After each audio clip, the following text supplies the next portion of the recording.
Welcome to NBTV and the Village Green, where we talk about things that are going on in the environment in Newport Beach. I'm Nancy Gardner, your host, and today we have a single subject, and that is Banning Ranch. And those of you who've been around a while know that there's been so much turmoil at times around Banning Ranch. Well, we're going to find out what the Banning Ranch Conservancy has done in the last few years, and it is amazing. So let me mask up and we'll get started. I'm here with Suzanne Forster, who is the Vice President of the Banning Ranch Conservancy, and so much has happened. So many exciting things for your organization. Very exciting. Now, how long have you been with the Conservancy? I've been with the Conservancy for just a little over 10 years. All right, well then you know a lot of the history. Right.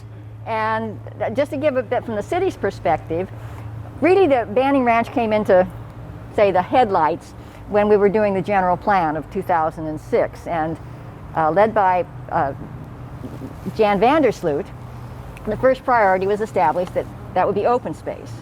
But at the same time, there was a feeling that, well, who knew how the funding would go, that it wasn't fair for the owners to say, well, in 50 years or 100 years something could happen. So he said the second option was that it could be developed and working things out. And nothing really happened, although I think Terry and his group were, starting to work. Right. But until the developer said, well, we have a plan. And at that point, the city said, okay, the priority is open space, and I was on the council at the time, and we hired a consultant, since nobody on staff had that kind of experience, and said, go out and find us some money so we can buy it. And the consultant talked to, he was on a first name basis with the Nature Conservancy, the Packard Foundation, and a couple others. And he came back and he said, all of them said the same thing. You've got a developer willing to give you 80% of the land and endow it, take the money and run. And so that set the city on its course of going with the owner's plan for development.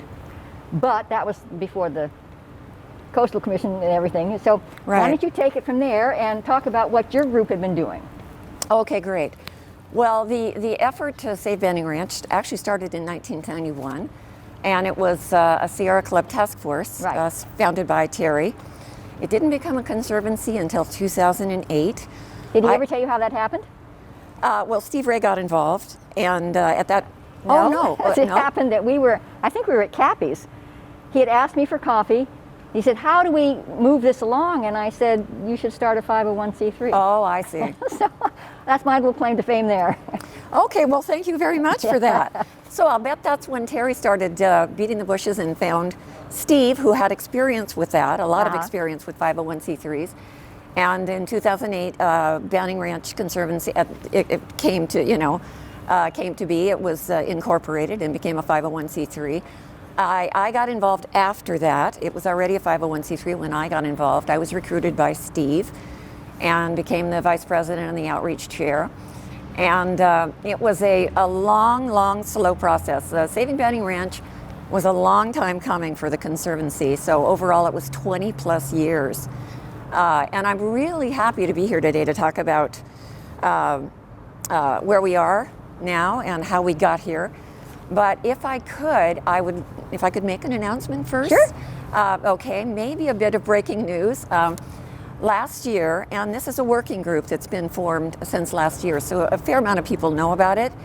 But last year, the landowner, Newport Banning Ranch, and Trust for Public Lands and the Banning Ranch Conservancy formed a coalition for the future of Banning Ranch, working together to acquire and conserve Banning Ranch. So I don't think we've been working together for a while. I don't think it's been announced, so I wanted to do that today.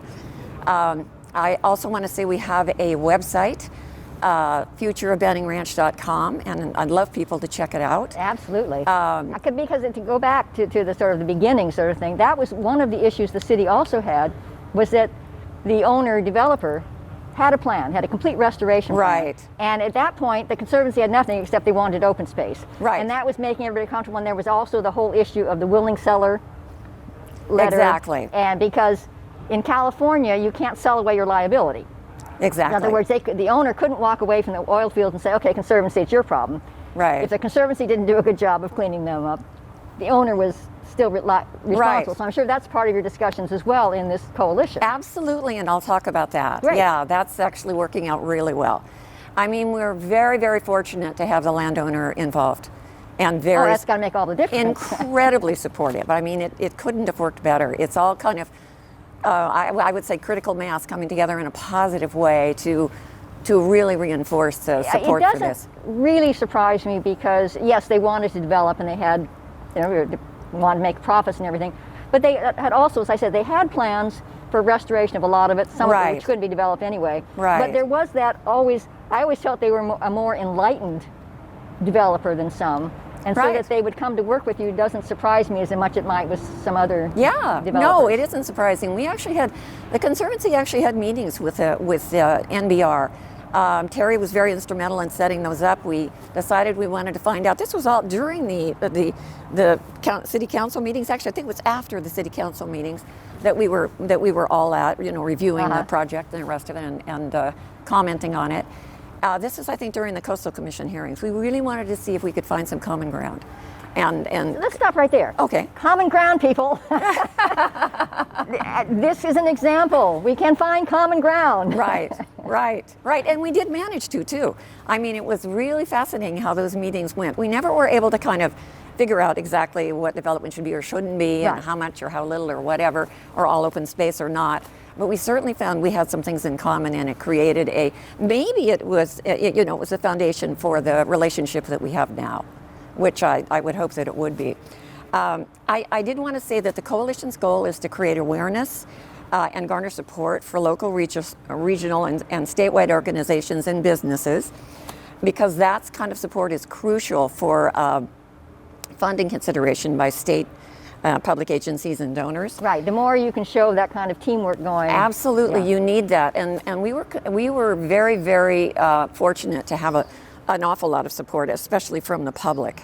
Not the kind of support we're looking for now. I mean, of course, public support is crucial, and you can't do it without it. But there'll be a big public process too down the line. It's nice to have other NGOs, and it's nice to have cities or counties or exactly, and businesses, if you and public agencies. agencies. You can get across the spectrum. The more you're across the spectrum, right, the better. The higher up you move in those grants and everything. I'm going to talk about businesses in a minute because that's where we're looking right now for support. But we've had a great response so far, especially with the local support, environmental groups, community groups, public agencies, notably Coastline College. Their board of trustees voted unanimously to support. Good. I know, because they're part of theirs right there. So. Right. So we were thrilled about that. West Newport Beach Association just came on board. I remember back in the day when we were knocking on their door and other community groups asking for their support, and West Newport Beach Association is an organization for not just the community but businesses as well, both. And so they had several members that supported the development, and I think they were wise in saying we want to remain neutral. But it's now that we formed the coalition and we're on the acquisition track, we're just couldn't be happier that they're on board. Oh, that's great. Yeah.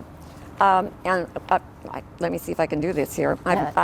Things are moving quickly for us now that we're on this acquisition track. And so things change on a weekly, if not daily basis. So I made some notes to be sure that I was going to be, correct in what I'm talking about. But I guess the takeaway is with all of this is just to hang in there because things change over time. Well, now you were very fortunate in the last year to get a major donation. We did, and I will talk about that too. Okay. I mean, that was a huge thing for us. $50 million from the Randalls. Yeah, and definitely got that. I just wanted to take another minute to say that we've got the Nature Conservancy now, Orange Coast River Park, Orange County League of Conservation Voters, Friends of Harbor Beaches and Parks, Newport's own, I think, original environmental group, Spawn, and UCI Nature. I'm not sure that UCI Nature is actually on our website, but we are talking about a restoration partnership with them, which would be really invaluable. It would be amazing because of the breadth of and the depth of their research and their experience. So I also want to say, just a plug, that some of their restoration programs are open to the public and they're really worthwhile. I think you could probably, people could find them on, it's either ucinature.com or .org. I'm not sure that those are open now because of COVID, but they Right. will be running soon, I'm sure. And we are still, this is where I wanted to get to business. We are actively working on outreach still, and we're the move now and the focus now is for businesses. So I want to point out, so there's some economic benefit here as well. I want to point out that Banning Ranch is within an hour's drive of 15 million Southern Californians. So with, some publicity of the park and some, garnering attention for that, then I think that could possibly, breathe new hope into the Newport Beach business community or new life. We'll see.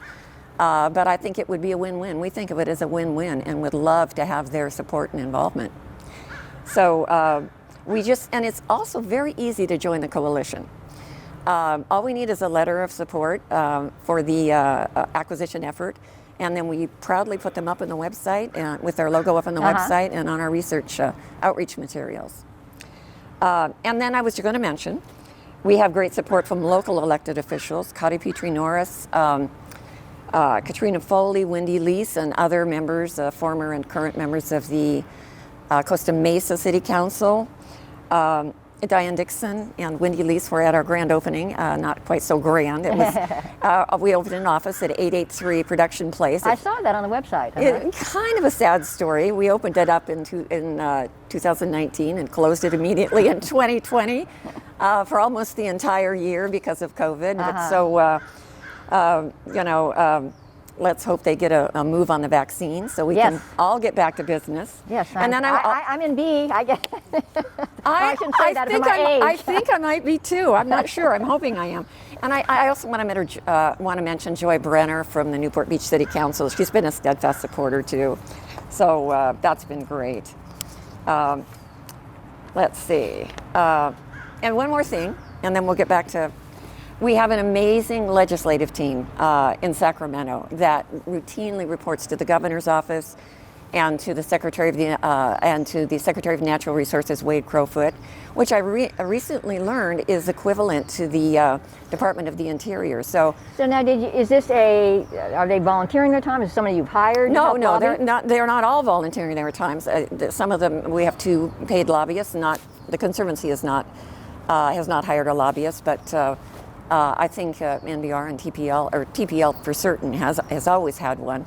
But Cotty Petrie Norris is part of that team, and it's really been amazing the way they've been able to work to do this. It's not easy in this situation, in today's, what's going on today with the pandemic and the instability in the economy. We know the stock market is doing well, but Main Street is not. Right. It's not easy to get support for and to keep moving on an acquisition effort for open space. Except that it seems to me that if we've learned, one of the things we've learned from this last year is the importance of the outdoors. Exactly. And with more people, with the state mandate, with the housing and everything, with more people going to be here, that outdoor space, that open space becomes even more critical for just our mental and physical well-being. Right. Exactly. And I'm hoping. For a moment to talk about that too, the benefits of saving Banning Ranch. That was an editorial. That's not pure news right there. But a really important one. I mean, with regard to our effort, a really important one. I appreciate that.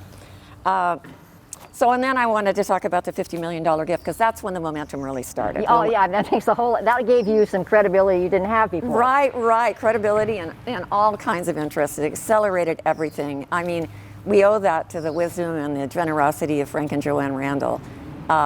Because I just don't know that we would be in a position to purchase Banning Ranch without that gift. And what's interesting about the Randalls is compared to the size of their gift, their wants, what they'd like to see on Banning Ranch is very, very simple. They want to see the land saved and conserved in perpetuity. They want to see it restored and open to the public, and they would like it to be all of Banning Ranch. They are not. So far as I know, they're just, they don't want the development on there, residential development on there. There will be development amenities and that sort of thing, but not residential. And that is the current plan. It would be the entire 384 acres of Banning Ranch would be purchased and conserved. The site's oil operations make up the remaining acreage, which is 17 acres. And that would still be consolidated in one area or two areas? Yeah, and you probably remember. I mean, we talked about that plan, reviewed it. You all reviewed it back when we were having the council meetings. It's going, looks like it's going to be very much the same plan, if not identical.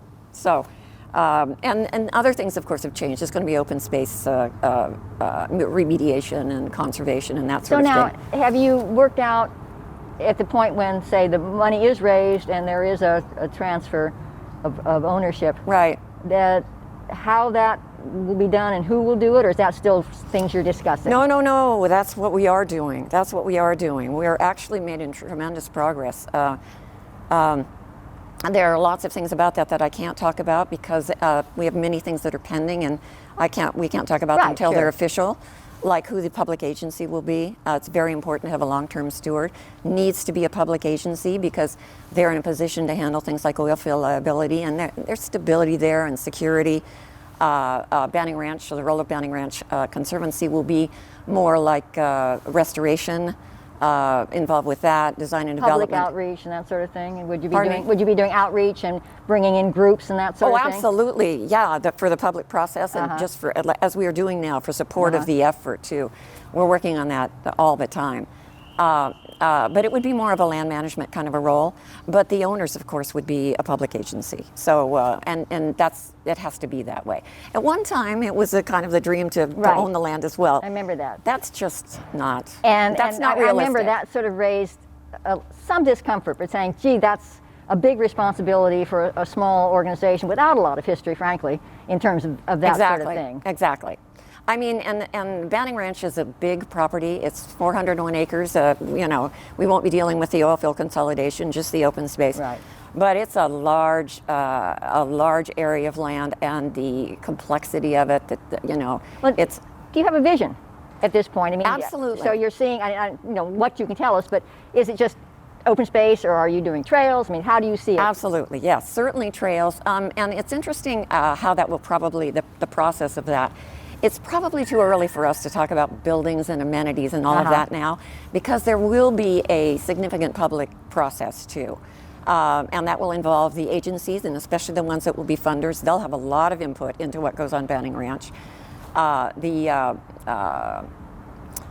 We want to open it to the public. There will be other stakeholders that obviously will want all of the opinions and the feedback of all of them. Oh, you'll get a lot of that. Yeah, I know. I've seen the process from the city's point of view, or not from it, but just watching it all go on. I have some sense of what the public process is like now. So that will be a fairly lengthy situation. And it doesn't make much sense for us to have a detailed vision with all of the buildings and everything. I mean, we actually do have that. We have a conceptual plan that's very detailed, but we've always known it was going to be subject to change. Well, yeah, I mean, I think it helps to start with something. Yes, I mean, if you we say, do. what do we do? You never get, but you say, all right, here's what we think of now, start picking it apart, and everybody then can have, okay, well, I like that part of it, and it just gets you farther down the road. And we also sooner. needed that to get, great organizations like TPL involved. They needed to see what it could look like, and what we could, all of us working together could do with Banning Ranch. It was really important to do that. So we definitely have a conceptual plan. We do understand that a lot of that is probably going to change, and that we're not going to get into that planning part of it again, down to details like that until after we've had all of the input that we need, and that ongoing process. And it's a public park. Everybody feels like they want to have something to say about what happens there. So we're really excited about that process.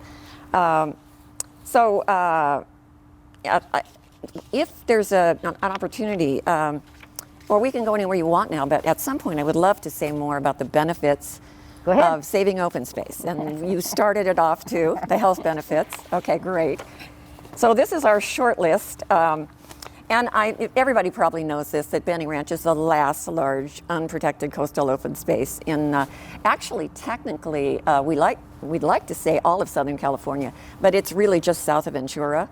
So, but that's a lot of space. I mean, this is the last large one, and that's one of the ways that we were able to get support from the public, because they very much wanted to save the only public open space that was left. I mentioned that it's also within an hour's drive of 15 million Californians. But the interesting thing is that... you might want to downplay that. Oh, I know the traffic. Yeah. Do I ever know we got 50 million people coming down here? I have been, well, 15, not 50. Oh, 15. One all right. 5, yeah. No, 50 would be terrifying, terrifying. And they wouldn't all be here at the same time, I'm sure. Yeah. But we're thinking also of the economics, and that you know, business communities are depressed right now. I mean, financially, and how that might be helpful. You know, it can't hurt. Well, it's interesting because the Natural Communities Coalition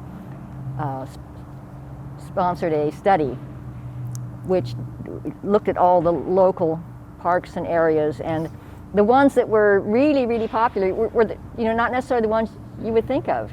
So that you never know what the public is going to respond to and where they're going to go. Well, that's true. So That's it's always true. an interesting experiment. And you have, I think, the thing that we've always liked about Orange Coast River Park, which Banning Ranch would, of course, be part of that concept, Right. is all the varying environments, but also, I think, all the untapped recreational opportunities. Right.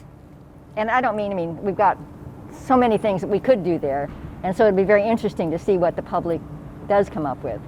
Right, and in addition to recreational opportunities, which there will be several, Banning Ranch can offer lots of different kinds of them, including camping and bird watching and all of that. We're also thinking of the educational opportunities. Yes. I mean, that's a big benefit of it too. So I'll mention that in a second. Let me see if I've got everything I need here. Well, the other thing that we're going to be able to provide, well, and I did want to say, because this is really important, especially now, that the Californians we want to include are the underserved communities, and that would be, there are underserved communities Absolutely. right next door in Costa Mesa. So we're really happy about getting that, and we're in contact with the council people on the council members on the Costa Mesa Council to help with that as well. It's something I was just thinking of, is that also, I think things like this, it's like the LA River. And once they started with their whole concept of let's restore the river, that spurred so many other groups to try to say, what could we do with our area? Yeah. And I think a good restoration in Banning Ranch, not just say the Costa Mesa, but up Santa Ana has some areas along the river that really haven't been developed. Maybe they get some ideas. It's a 30-mile, the trail, Yeah. or Santa Ana River Trail is 30 miles. Yeah, so I mean, from the sea to the mountains is what they call it. So one more spark to keep things moving. Oh, it would be amazing. I mean, this just doesn't feel like it has an end to it, the possibilities. So that's all really exciting. And then there's the Native Americans too, the tribal communities. I think there were originally 11 archaeological sites on Banning Ranch, and all destroyed, but perhaps one. But the cultural history is still there. It's still intact, and that needs to be recognized and honored. We have not done a good job of that. Not at all. And I think that when I was in school, we did a section on the Native American local. Oh, great. And I remember my father was a Wild West buff, so Right. I grew up reading all about the Sioux and the Comanche and the California. I seemed a little boring, frankly. They were living as one with nature and making beautiful baskets. And when you're 7 or 8, that's like, eh. But the more I read about them later, very interesting, very Right. dynamic cultures and all sorts of things they did, living with all that abalone they were eating. And all that. Right, exactly. And to know that they were definitely on Banning Ranch, there's no question. I mean, they found the artifacts there and they've uncovered them. Unfortunately, weren't able to save, many of them at all. But again, that cultural history is there, and that's what we need to honor. And so we've already talked about this, but the site has been occupied by, well, I'll just say one more thing about the oil operations, and they've been ongoing since the 1940s. But upon acquisition, those oil operations are going to be consolidated, as we said, but that will be reduced. They will then be reduced by 90%, which is just such an amazing. Yeah. I mean, that's really a strong point.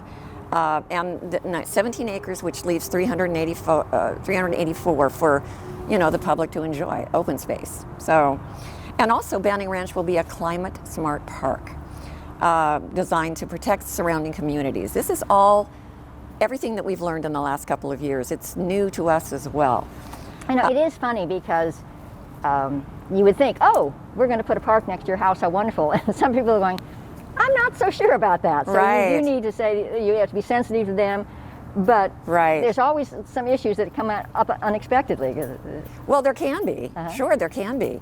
And the other thing that's not part of my list, but the other thing we've learned is that if you are in a community that's near open space, protected open space, it actually improves your property value. Absolutely, but people don't realize that. No, but they once don't they at do, all. then they can be terrific stewards. Yeah, that was a Stanford study, very interesting Stanford study on neighborhoods and what's good for a neighborhood and what Right. isn't. So, and as you were saying, parks always have had climate and health benefits, but now there are ways to design them to maximize those benefits. So, my list is here. This is how Banning Ranch would do that.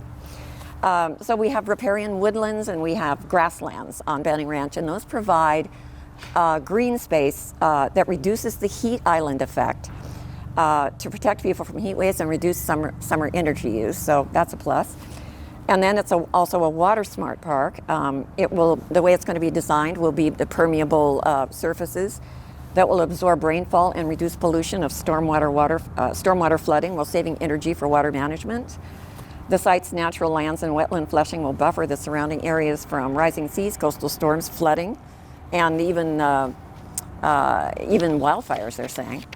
And then we talked about it connecting to the Santa Ana River Trail. That's the 30-mile trail. And it will also be the final link in the Orange County River Park, as you mentioned, which includes Fairview Park, Talbot Regional, and Costa Mesa, Huntington Beach Wetlands, Sunset Ridge Park, and Newport Beach. And as the final link in that system, this all comes back to climate change. Banning Ranch will provide carbon-free, and along with the other protected... They're doing some interesting studies, and most people think of the trees as the big carbon sequesters, but they're finding grasslands and other things are very effective also. Right. Even in the wetlands, the natural vegetation that's in the wetlands actually lends itself to that too. It's amazing. And also, the other thing I'm going to mention at some point, maybe if we talk about it, is how the plants and the trees on Banning Ranch and the vegetation also clean up the contamination on the land. It's a process called phytoremediation.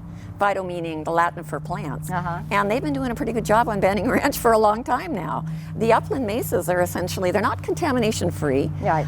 There is some surface contamination. We don't exactly know what's beneath the surface. One of the things we were concerned about with the development plan was they were going to excavate down to 25 to 40 feet.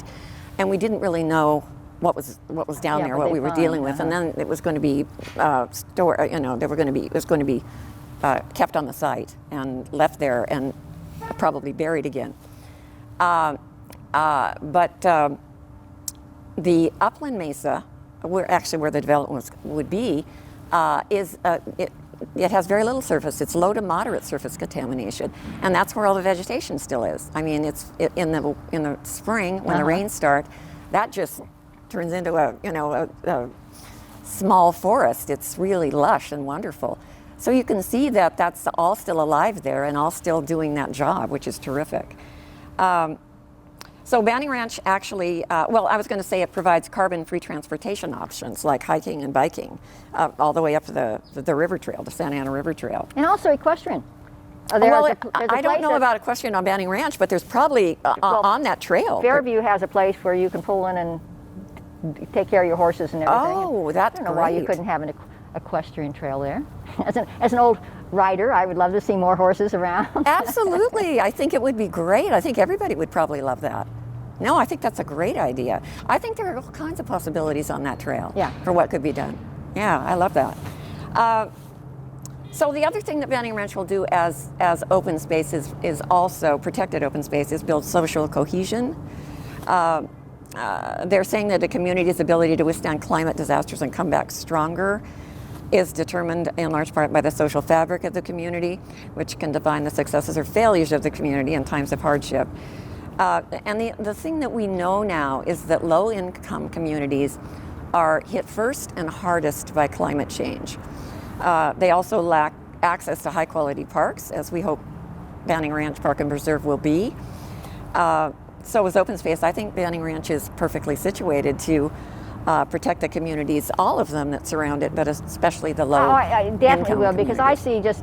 I live in Corona Del Mar, and walking through our little parks there, I see, I mean, these are not parks that people would know about necessarily unless they came down and worked. Right. Say they're the gardeners or whatever, and bringing their families Exactly. on the weekend. And Right. just enjoying a space that maybe they don't feel is in their neighborhood or something, and it's worth a little bit of a drive to come down and have that. So the more resources we have for that, I think the better. I think I agree with the social fabric. I think if we have more editorial, the more open, the more people can react and actually see nature, I think it has a calming effect and takes away some of that stark individualism that sometimes becomes almost violent. Right. Right. Does that make any sense? Maybe not. You better cut that. No, I actually agree with you completely. I think nature does have a calming effect. It has many proven health benefits. The exposure to it. I'm researching that more because we certainly want to make a case for that. Yeah. And I think that we're fortunate here to have a lot of great parks. I think Costa Mesa does well with the Yes, parks too. yes, uh-huh. Yeah. But I think what we need to do in addition to having great parks is encourage people to use them, make them accessible, and find ways to bring people to the parks. Right, and I think that one of the best ways to do that is probably to create different uses. Yes. I mean, if you have just this is one kind of park, you get those people like that kind of park. But if you can give 2 or 3 or 4 or even more, you can hike here, you can just rest here and park and picnic here. Here's a great area for throwing a frisbee. I mean, the more you can sort of provide different activities, the more Right. people, the more variety. I think that's a great thing. I do too, and to provide the educational resources. I think with this is just me talking off the top of my head, but I think with UCI involved, if that happens, and fingers crossed, I think that we might even be able to. I know we'll be able to, have their environmental students on the land as part of the restoration, but also offering these educational opportunities and possibly even credits. That would be amazing if we could bring people for those reasons and have them be part of that effort. Yeah. So we're looking at all the possibilities now. Well, it sounds very exciting. I mean, I'm since I was on the council, it seemed like there was a long lag. Yes. And then all of a sudden, boom! And you guys have made huge strides in just in a very compressed period, which is just great to hear about. So, if people want to get more involved, or businesses want to get more involved, what do they do? Well, they can either contact the Coalition for the Future of Banning Ranch. That's futureofbanningranch.com, and I would recommend that. Everybody's set up to deal with that kind of interest and respond quickly. They can certainly contact, and have been for years, the Conservancy. We have a volunteer page, and I mean, we're part of the coalition. We'll get them set up and going. There are a number of other things they can do, but if they want to be involved in the outreach, that's where we love the energy right now. And if they want to join the coalition, we want to hear from them for sure. Well, are there any special talents that you'd really like to have? You say, Josh, if we only had someone who, or just anybody. Well, and I don't know if this is a special talent. I'm hoping a lot of people would like to do it, but fundraising is a crucial thing, and public outreach right now, more important than anything. Yeah, it's difficult, and we have an executive director who does that for us, but we have to reach out beyond where what our donor pool is right now. It sounds like you're making great strides. Yeah. Suzanne, thank you so much for bringing us up to date. You're welcome. I've enjoyed it. Thanks so much for the opportunity. All right. Okay, mask off. I'm all by myself, except for Ed. And that was our show. I urge you to follow up if you're at all interested with the Banning Ranch Conservancy. Until next time, let's all work on making our village green.